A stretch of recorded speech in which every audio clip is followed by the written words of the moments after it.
Hello there, welcome to the Saroy channel, wherever you are in the world, and so much love to each and every one of you. How are you doing? I hope you're keeping lovely and warm. Go and get those lovely hot cups of cocoa, and if you can sit by a crackling fire, what could be better for a fabulous story like I've got for you tonight? Now, this is part 2 of our story, and so if you haven't heard part 1, it's probably quite a good idea to refresh yourself and go back to it again. Or if you haven't heard it, go to part 1 before you listen to part 2. For those of you who want a brief synopsis about what part 1 was about, we have a story where a woman is involved in a terrible collision where she ends up suffering very bad kidney damage, where her kidney is so impaired, and as a result, she has to have a kidney transplant. And after she undergoes transplantation, she starts to develop significant character and personality changes, as well as nightmares where she starts to see a Bigfoot. Then she begins to wonder, could the kidney that she actually is now actually having in her body, could this kidney in some way be connected to the nightmares that she's having? So before we get started, don't forget to subscribe to the channel, click the notification bell and the thumbs up, and let's get started with tonight's story. "What are you talking about, Mum?" I said, popping a piece of sausage in my mouth.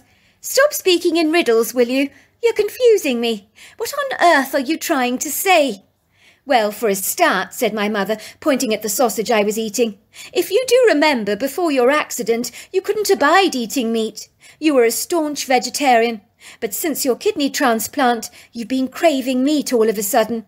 Do you remember when I made you a vegetable pie when you came back? In the past, you would have been thrilled. But this time you seemed disappointed, as you had been hankering for a steak. At first I thought it was your body's way of craving iron, but now I have a different opinion and theory altogether. So you think I'm craving meat because of my new kidney? Well, think about it, dear. Everything about you has changed since your kidney transplant. At first I thought you were spiralling down the slippery slope of depression when you chose to disregard your friends and you kept taking long walks in the park. But you assured me you were very happy. Then there's the business of these nightmares you keep getting. I believe they're not nightmares at all, but something altogether different." "What are you talking about, Mum? Of course they're nightmares. You know, every time I have that dreadful lucid dream, or whatever you choose to call it, I wake up in a sweat. I mean, I'm shaking. I'm completely terrified. It feels so hauntingly real, as if it's really happening to me." "Of course it feels real, darling. I'm not disputing that for a moment. In fact, that's my point. I think you're actually remembering a real event that never happened to you, but happened to the owner of your kidney. I think your kidney donor had a terrifying experience that is imprinted on his cell's memory, leaving behind an indelible imprint. If you think about it, trauma can leave its mark on a place. That's why you get haunted houses. Why not the cells of your own body? If you ask me, it's a very likely explanation for your current nightmare. Listen to this report I found. I'm going to read it to you now. A young woman who was described by her family as a social climber, a rather obnoxious character, came through a kidney transplant 5 months ago.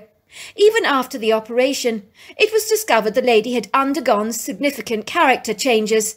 She became meek and gentle, a much more amenable character.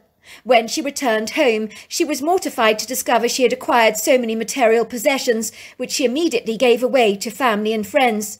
She started attending church regularly, when the family had no religious propensities or affiliations. 2 years later, the same woman converted to Catholicism. A reporter for the Sunday Mirror in Britain decided to investigate the origins of this curious case and the woman's kidney transplant. The donator of the kidney was traced back to a gentle Catholic nun. Many scientists are starting to believe that there is something known as cellular memory, which is believed to affect the recipient of a brand new organ in organ transplantation, where the previous owner of the organ cell imprint can literally influence them in more ways than they can imagine. An extraordinary case in Brazil was soon to discover that a young girl, after her kidney transplantation, her whole blood type changed to match that of the new kidney, so that she was removed off kidney anti-rejection drugs, as her own body saw her kidney as belonging to her. Unfortunately, the family in question was very protective over their daughter, simply refusing any interviews, so this case is not well documented. All these cases appear to be mind-boggling, but the research is far too expensive and time-consuming to date. But there does seem to be a likely link between cellular memory and organ transplantation. It would seem some people report no significant changes in their likes and dislikes, but in others, the transformations they report are remarkable in every regard. Wow! That's incredible, Mum. You think my nightmare is an event that possibly happened to my live donor. You think it might be a cellular memory, that I'm remembering an event that actually happened to the donor of my kidney. I'm afraid so, darling. I really do. Of course, there's no way of knowing this unless you were to speak to your donor yourself and tell him about your nightmare and compare notes. Only then will you be able to establish with him whether it actually happened or not. But based on how distressed you get by your nightmare, there's no way that it's normal. It's like you're almost suffering from a post-traumatic stress disorder, as if the event really happened to you. Well, that's what it feels like, Mum. In the past I've had nightmares, but never like this. This nightmare is different. It really is. The trouble is, seeking out my donor is never going to happen. The hospital are very unlikely to reveal the identity of the mystery donor to me. For a moment I stared at my mother. Why do you keep referring to my donor as a he? For all you know, my kidney could have come from a female. Unless, you know, don't you, Mum? You know the random person who donated their kidney to me. Who is it, Mum? My mother flushed. I promised I wouldn't tell, but in the circumstances with your nightmares, and of course your personality changes, I think that you need to speak to your donor. I think it's the only way you might be able to put an end to the nightmare, to gain some perspective, so to speak. I don't understand, Mum, why you never told me. Who is my donor? If you knew who it was all along, why didn't you tell me? You knew I wanted to know who the donor was. Because, darling, he didn't want you to know. He contacted me and told me he wanted to donate his kidney to you. I really doubted he would be a match, but against all the odds, it seems he was. He was perfect. In fact, you couldn't have found a better match. I think we need him to pop around and see you. I'm sure if I talk to him, he'll agree to reveal his identity and the circumstances. Do I know him? I think you might have met him once before. The following week we had an unexpected guest for dinner, whom my mother had cordially invited around, but I could not help but notice that there were only 2 places laid out for dinner, one for me and one for the mystery guest. This was the elusive person that had so graciously donated a kidney to me. Who does that? As far as I was concerned, he was a hero or a saint. Close your eyes, darling, my mother said to me. Your kidney donor is here. I think you've got a lot to talk about, the 2 of you. I gasped as the truck driver, Freddie, who'd crashed into my car, walked through the door, grinning sheepishly. Yes, I confess, it was me. I hold my hands up. I'm guilty as charged, he teased. You're my donor. I'd never have guessed. It was awfully selfless of you to donate your kidney to me. Well, I was the one that crashed into your car, wasn't I? So if I could give you one of my kidneys, it was a done deal as far as I was concerned. No one was more surprised than I was to discover I was a perfect match. I didn't expect that to be the case. In truth, I was over the moon, as it was one way I could make a small difference in your life. That's incredible. I don't know what to say. I don't know how to thank you for giving me a kidney. You've given me my life back. I'm so grateful. Well, it's the least I can do, as I was telling you. But your mother seems to think that my kidney has been giving you character changes and a nightmare, which is why I decided to come clean. I'd like to help in any way if I can. I flushed with embarrassment. I'm sure my mother's talking nonsense. I've been having this repetitive nightmare. My mother's absolutely convinced that this nightmare of mine is actually something that might have happened to you. She thinks it's a memory that has left an imprint on your cells, so now I'm remembering something that happened to you, and not to me. But it feels like it happened to me, if you know what I mean. That's a curious concept. I tell you what, why don't you tell me your nightmare? I'll let you know if there's any credence to your mother's outlandish notion.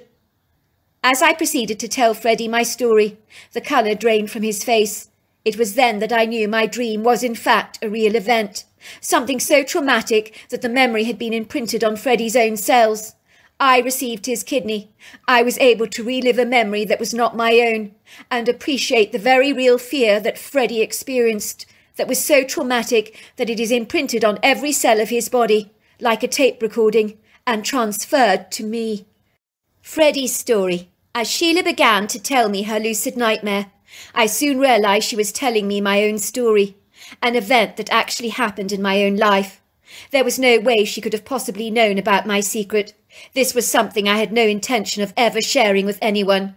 But it seems when I donated my kidney to Sheila, I also donated not only my preferred tastes in food, my personality traits, which includes being a loner and a quintessential lover of nature, but I'd also donated a profound experience that impacted my life dramatically. This is my story. I was 18 years old at the time. I decided to house sit for an old lady called Mrs. Van Dyke, who had 2 big cats that needed to be looked after. I say big because they were roly-polies, so incredibly fat that their stomachs rubbed against the floor as they walked or waddled. But to date I've never met 2 more affectionate cats. They were both ginger cats called Lazatar and Oranger that didn't know how to stop purring. They would lie on my bed at night, offering far more warmth than an electric blanket ever could. I don't know why they were so fat, as their diet was quite calorie restricted, but I had a sneaky suspicion that they were quite good hunters, as I discovered 6 rat's tails under the bed when I was cleaning up, and 8 decapitated rat heads, so I suspect the rest of those rats were devoured by the 2 hungry cats. I had seen an advert for this job stuck on one of the recruitment walls at the local post office. It was a perfect job opportunity for me that I snatched up very eagerly, as Mrs. Van Dyke lived in a cabin in the woods that looked exactly like something from a Hans Christian Andersen fairy tale. She was an amenable woman, but insisted I met her first for an interview before she gave me the job. "You can't be too careful," she said to me. "I need to make absolutely sure that you're the right house-sitter for my cats. I'm afraid Lazatar and Oranger are very particular about who it is that takes care of them while I'm away. So before I can give you the job, I need to see how they actually feel about you." She called her cats over, and I kid you not, like 2 very obedient, well-trained dogs, they responded to her calls. When I first laid eyes on the 2 rotund cats, I was visibly shocked by their excessive girths. They were so huge, but wobbled up to me amiably, brushing against my legs, purring profusely, as if expressing their approval to Mrs. Van Dyke, who seemed genuinely pleased by their response to me. "You will do very nicely. I've interviewed 12 people for the job. You're the only one my cats have liked." They hissed at all the others.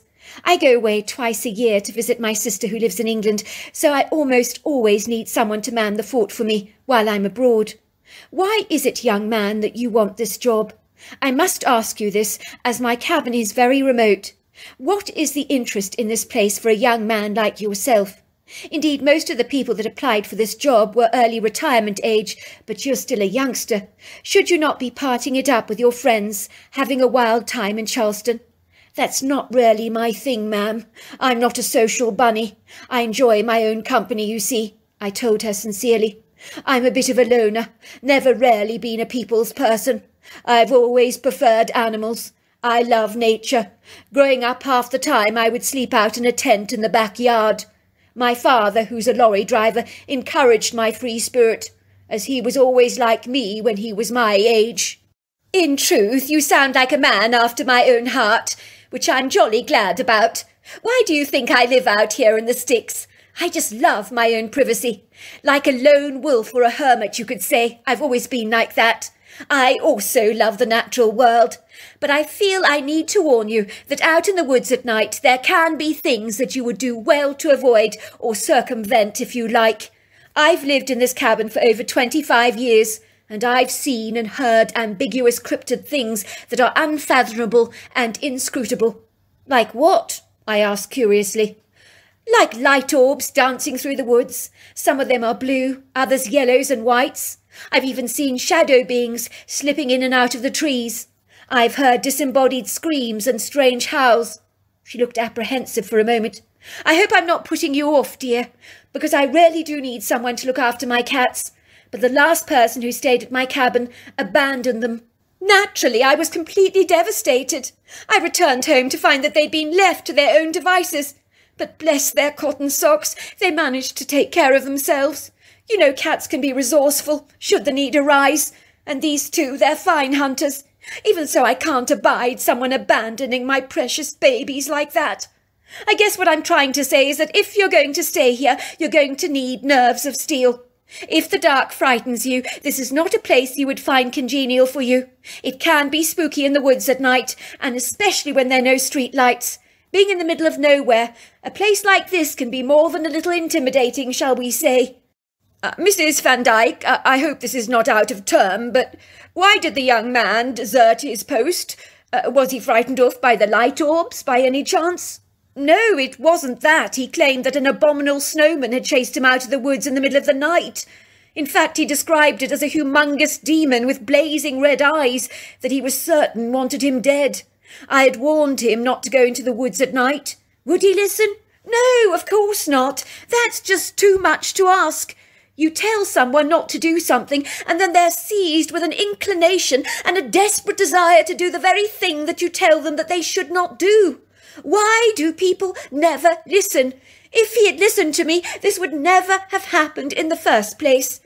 I wasn't sure what to make about the spurious abominable snowman story, but I was excited about staying on my own in the cabin. I was an avid reader. I had some detective mysteries I wanted to get into. I wasn't concerned about going into the forest at night, because that was never going to happen. I didn't like the idea of exploring a woodland space in the dark. However, during the day it would be a fabulous adventure. I loved hiking and exploring, so I was looking exceedingly forward to my 2-week break away from the hustle and bustle of the very predictable tedium of city life back in Charleston. On the day I was moving into the cabin for 2 weeks, I went shopping in Charleston to stock up for supplies. I put them in the back of my father's old SUV. I drove to the cabin, very nearly losing my way in the process, as it was so off the beaten track. I remember I became disorientated. I had to hail down some young man who was cycling on a bicycle. "Excuse me, do you know the way to the Whistling Woods cabin? I've been there before, but I've completely lost my way." The young man got off his bicycle. He stood outside my SUV window, looking in at me. I think he was about the same age as I was, with curly blonde hair and piercing blue eyes that seemed to become quite startled when I mentioned the Whistling Woods cabin. You're going to stay at Mrs. Van Dyke's cabin, are you?" "That's right." "You're braver than most. I'll give you that." "What do you mean, braver than most? What are you talking about?" "You don't know what happened in the woods over 30 years ago?" "No, what happened?" The young man lowered his voice to almost a whisper, looking around himself furtively, as if he was afraid that the trees were listening in on our private conversation. "I don't like to speak about such things, but it was just too terrible. At the time it was all very hushed up, brushed under the carpet, so to speak. My guess it's bad for tourism when people hear deplorable things like this.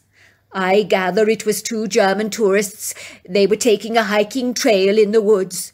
The Whistling Woods were open to the public back then, although not many people know about the trail anymore. It's not listed on the maps. Very convenient, if you ask me. How does a well-known hiking trail disappear off a map without good reason, I ask you?" "Well, what happened to the 2 men?" I asked. "They disappeared after they went for a casual stroll in the Whispering Woods at night. A search party went to look for them. Their deceased bodies were found in an atrocious state. Their eyes had been removed from their sockets. Their heads had been yanked off their bodies and placed onto wooden stocks in the ground, almost like an insidious warning to tell people to stay the hell out of those woods. Even their arms and legs were flung haphazardly over trees. I gather it was a gory, gut-churning, gruesome scene. The deceased bodies were returned to Germany. The authorities claim the 2 men had been killed by bears. Please, bears. A bear doesn't kill like that. Bears do tend to go for the head, but they don't go around decorating the wood with macabre, tormenting displays like that. Everyone knew it was a huge cover-up around here. Something else killed them. But what? That is the question. Of course the sheriff could not fathom how those people died, so the investigation just drew to a swift halt. No one said a word about what happened. It was odd to say the least. Over the years, strange things have been seen in that forest. A headless man, shadow beings, strange orbs, monsters, you name it. The locals avoid those woods like the plague. Scared to death of the place they are. Interesting. I'm not really superstitious, I said, but granted it is very disturbing how those men died. I don't like the sound of their heads being on sticks. That's what they did in the olden days when people committed atrocious crimes. It was a way of scaring the hoi polloi off by saying that this will happen to you if you step out of line, if you get my drift. It was a way of controlling the masses to make them fastidiously keep the law. And fear-breaking it, I suppose. Disturbing, isn't it? Said the young man. Their deaths were morbidly grim. You still want to go and stay at Mrs. Van Dyke's cabin, after what I have told you? Yes, I do. I promised I'd look after her 2 cats. To be fair, she did warn me about the forest, told me not to go into it at night. I gather one of her previous cat-sitters did a runner after claiming to have seen an abominable snowman and being chased out of the woods by the grotesque monster. I didn't know what to make of that. The young man's blue eyes grew as wide as saucers. You still want to stay there after she told you that? I believe the story. I do, and I'm not a gullible type. But the Whispering Woods, I've heard stories, dreadful stories about the place. You must need your head examining really hard. People claim when you enter the woods at night, you hear whispering. Some claim they've heard their own names being called. I believe it. Once when I was wandering over there, I heard something calling my name, hence the name Whispering Woods. Well, I've no intention of navigating those woods at night, if that's what you mean, especially after what you and Mrs. Van Dyke have told me. I still say that Miss Van Dyke woman is off her head. I can't believe she brought that land over 25 years ago, having learnt about the gruesome murders. Well, maybe she got a good price, I suggested. Could you tell me where the cabin is? The young man gave me directions and said, Good luck, mate. You're really going to need it. I found myself driving down a precipitous dirt road that looked novel and unfamiliar to me. But sure enough, when I took a left-hand turn in the road, I came to a quaint little gate with a sign Whispering Wood Cabin on it. The gate was open, so I drove down the dirt road, siphoning up a ton of dust in the process, until I was parked outside the little enchanting cabin that seemed to warmly welcome me. I remember feeling a flutter of excitement in my heart, almost as if I had butterflies flapping around in my chest. I studied the cabin closely. I was in the middle of nowhere, quite literally, just how I liked it. This cabin was going to be my playground for the next couple of weeks. It looked like something out of a whimsical fairy tale. Granted, the cabin was old, rustic, rudimentary, but it had been built with a resourceful imagination, innovative brilliance, and artistic ingenuity, as if someone had drawn an ambitious fairy tale cabin, and a carpenter had recreated the magic into our reality. It was situated on the fringe of the woods, that was really only 50 feet away from the cabin. The front part of the wooden cabin overlooked a sumptuous flowery meadow, sprawling out a fair distance, until it was neatly hemmed in by a wooden picket fence. This property belonged to a local farmer. You could see his horses frolicking happily in the noonday sun, under the blissful canopy of a cobalt blue sky. In the furthest distance was the undulating rise and fall of the mountains. The lowest stocky part was heavily wooded with green trees. But as they rose ever upwards, emerging through this green oasis, you could behold their rugged nakedness and sculptural contours, a magnificence that grabbed your attention with a wondrous awe, for the views were indeed spectacular to behold. I ventured to my trunk with a skip to my step, a broad smile upon my face. I was going to thoroughly enjoy it here, I thought. I quickly unloaded my shopping, placing it into the quaint white cupboards, into the tiny little kitchenette there, along with all the perishables in the gas-powered refrigerator cum freezer. The 2 cats were sunning themselves on the couch. They bounded down eagerly from their cosy perches and wobbled towards me, their purring engines firing on all cylinders as they rubbed their ample bodies against me, carpeting my legs in a plethora of fine hairs.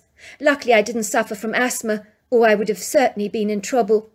Over the next week I settled down happily in the cabin. Soon all thoughts about the Whispering Woods had abandoned me, including the speculative, fictitious stories I'd been hearing. I was sure someone with an overactive creative imagination had possibly made them up, as stories about haunted woods were legendary. It was on a Tuesday afternoon, a day I will never ever forget as long as I live, that I decided to take a hike and a picnic lunch into the woodgrove. It was a spectacular, glorious day. The forest was sparkling, it was so green. As recently there had been a great deal of rain in West Virginia. The vegetation was richly lush, lavishly resplendent. The forest was no exception. As I ambled into the woods, my breath was stolen for a moment, as I soaked in the splendiferous views like a hungry, ravenous sponge with an insatiable thirst. It was like I'd entered a magical green wonderland, as the forest floor was carpeted with verdant mosses, large green feathery umbrella-like ferns, vines, shrubs, woodland wildflowers in pinks, purples, yellows, blues and whites. When I walked along some of the woodland trails, I found blackberry and blueberry bushes growing wildly, boasting branches bursting with fat, delicious sweet fruit that had not yet been eaten by the deer. For a while I picked some of that fruit and eagerly gorged on it.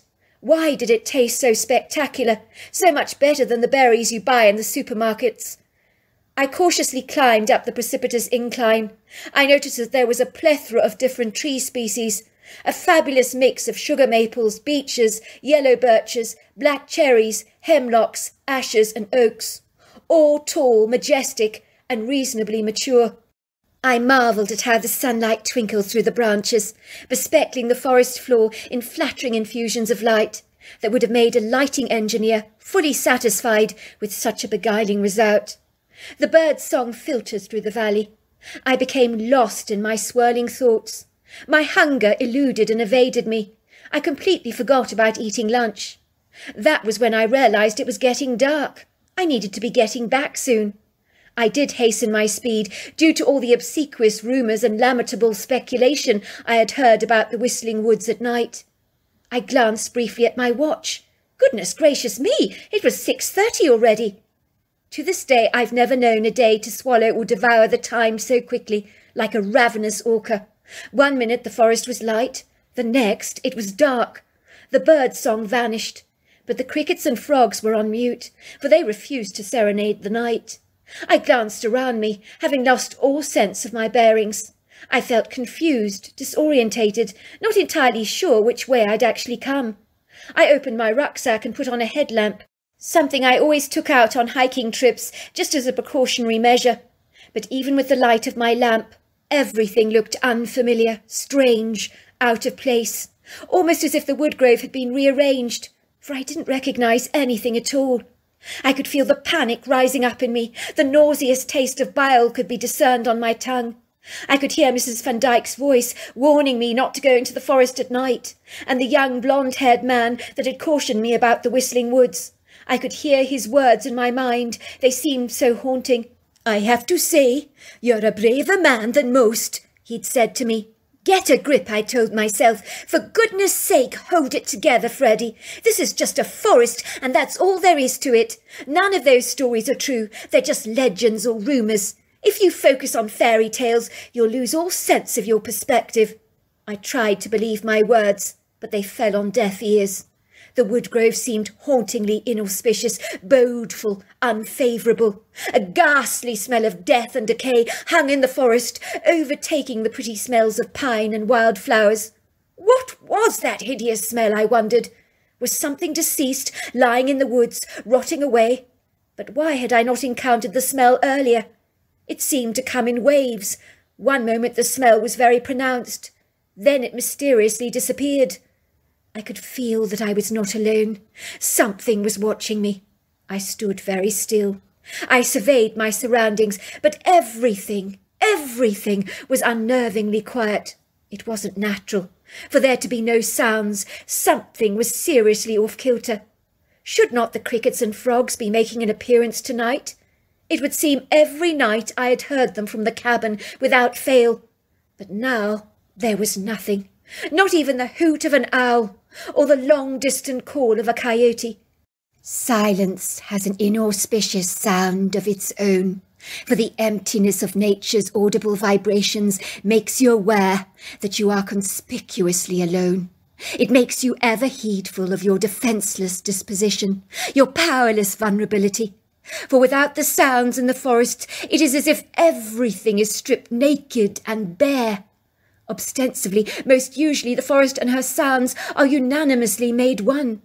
But when the sounds are estranged or alienated from her, something is out of alignment, something is seriously off. I could feel the eyes on me again. How could I feel something looking at me but see nothing? It made no sense at all.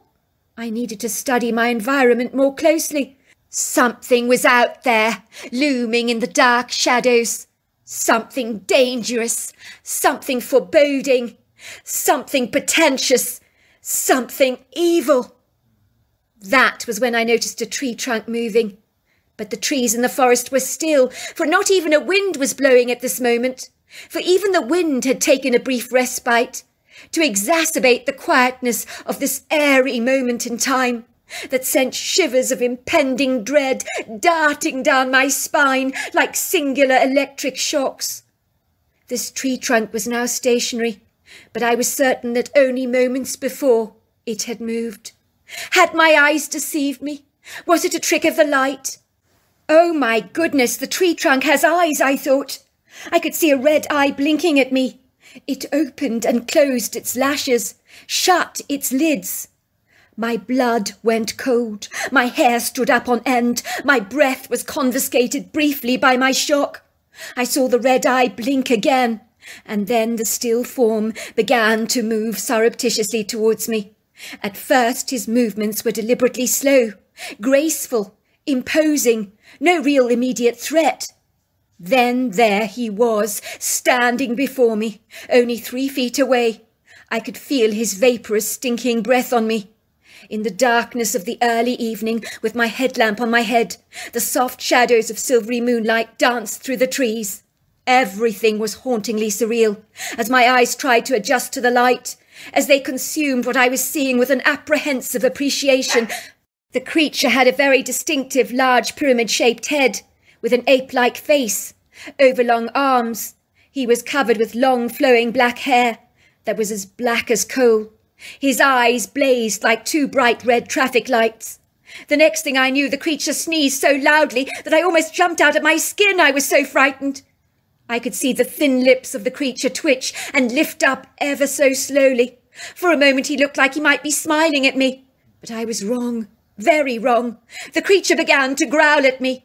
At first it was a low, guttural growl, but it escalated in frequency and volume, sounding distinctly like a lion. My heart began to pound. I could hear every single heartbeat. I knew I needed to run, but fear consumed me, devouring my confidence, my sense of perspective, my sound reasoning, like a bottomless inferno. For a moment I felt frozen to the spot, but something inside me jerked me violently out of my immobilized state, like a powerful cautionary inward nudge. I needed no further prompting. I began to run. I could feel I'd wet myself, as in my panic the warm urine trickled down my legs, but nothing stopped me in my interminable drive to get away as fast as I possibly could. I felt like a hunted animal, my life flashing before me in a series of fast pictures, as nostalgic, wistful memories of my early childhood snapped in my mind like a fast motion picture. I knew I was living on borrowed time, time that was fast running out, like the sand in an hourglass. I could feel it in my bones, in my marrow, in my sinew, in every cell of my body. I knew this was it. It was lights out. In a matter of seconds, my life would be extinguished. So with every ounce of energy that I could conjure up in my body, with all my strength and power, I gathered all my physical and mental resources together, along with my wit, and ran like I have never run before, with this creature trailing behind me. Yet despite my very best efforts, he seized the collar of my polo shirt in his hands, dragged me towards him, so I fell back clumsily onto the earthen floor like a large cumbersome sack of potatoes.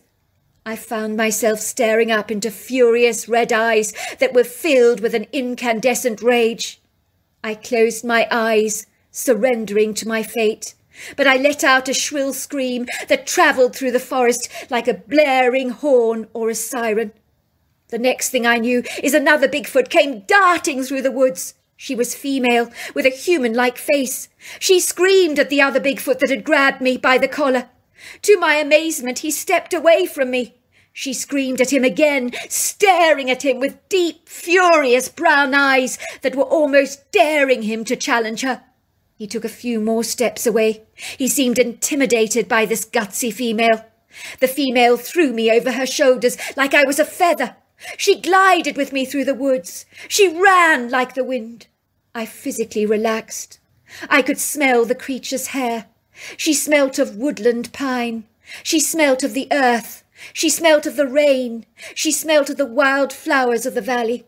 She moved with an effortless speed and grace, like a cheetah, never once jolting me, for even riding a horse was never this smooth or seamless.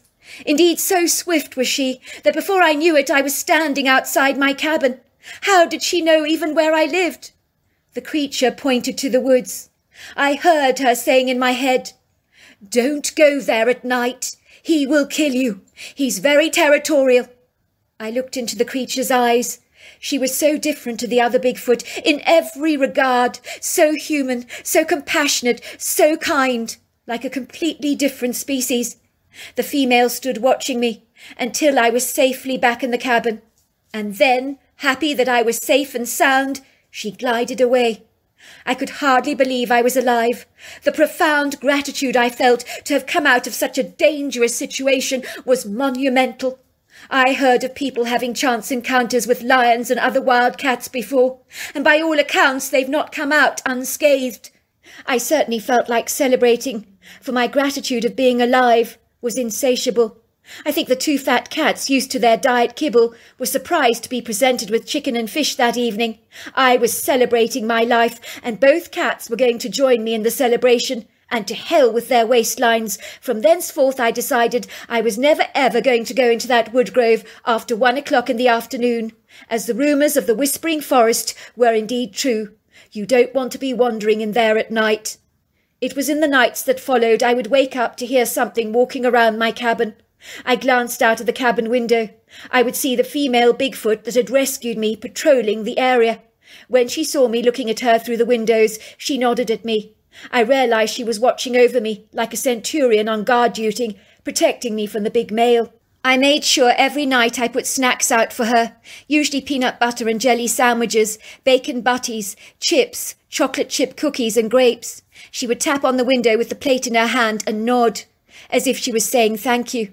I would watch her walking around eating my food. She seemed to be thoroughly enjoying it. When I got the plate back, there were 2 twigs placed upwards and 1 horizontal in the shape of an H. I think it's a Bigfoot sign for thank you. When Mrs. Van Dyke returned from her trip to England, she was heartily relieved to see that I was still at the cabin, taking care of her 2 big cats, who she claimed had got significantly fatter under my charge. I admit I had the decency to look bashful about that. "I'm so glad you heeded my advice. I knew if you went into the wood grove you would not be here when I got back. But it seems that you abided by my judicious instructions. Well done." Little did she know that against my own wishes I had become ensnared in that forest at night, but I was not about to reveal that secret to her. When I told Sheila my story, she stared at me in amazement, as tears spilled down her face. "I think you've made my nightmare reach a happy conclusion. I never get to the part where the other Bigfoot intervenes and rescues you." "Well, maybe because it's the trauma that is recorded in the kidney. But let me tell you, Sheila, there's no doubt in my mind you experienced my horrific Bigfoot encounter. Without a doubt in my mind. My cells have replayed the events to you, rather like a memory."